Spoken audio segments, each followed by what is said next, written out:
صبح کے تخت نشیں شام کو مجرم ٹھہرے، صبح کے تخت نشیں شام کو مجرم ٹھہرے، ہم نے پل بھر میں نصیبوں کو بدلتے دیکھا، ہم نے پل بھر میں نصیبوں کو بدلتے دیکھا۔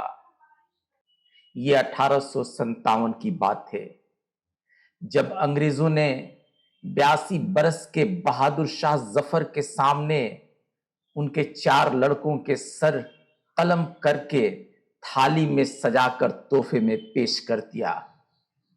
وہ گھبرائے نہیں، بلکہ یہ کہا کہ تیمور کی اولاد ایسے ہی سرخرو ہو کر باپ کے سامنے اپنا فرض ادا کرتے ہیں۔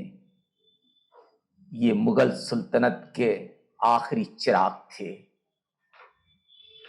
جن پر انگریزوں نے جھوٹے مقدمے دائر کر کے 1858 میں انہیں زندگی بھر کے لیے رنگون بھیج دیا۔ یہاں ان کی زندگی کال کوٹری میں گزری اور وہ لمبی علالت کے بعد 6 نومبر 1862 کو رحلت فرما گئے۔ بہادر شاہ ظفر اردو، عربی اور فارسی میں مہارت رکھتے تھے۔ وہ صرف اچھے ادیب و شاعر ہی نہیں تھے بلکہ صوفیانہ خصوصیت کے حامل بھی تھے۔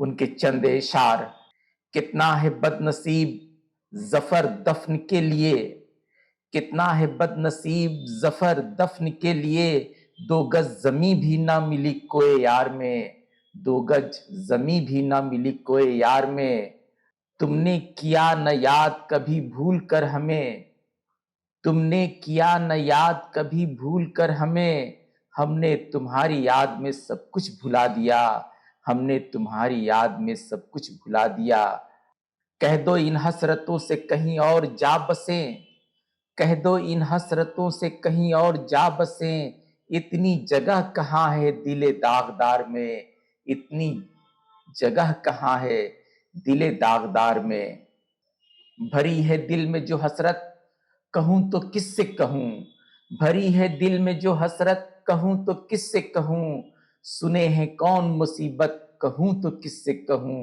سنے ہیں کون مصیبت کہوں تو کس سے کہوں۔ یہ بہادر شاہ ظفر کی شاعری تھی۔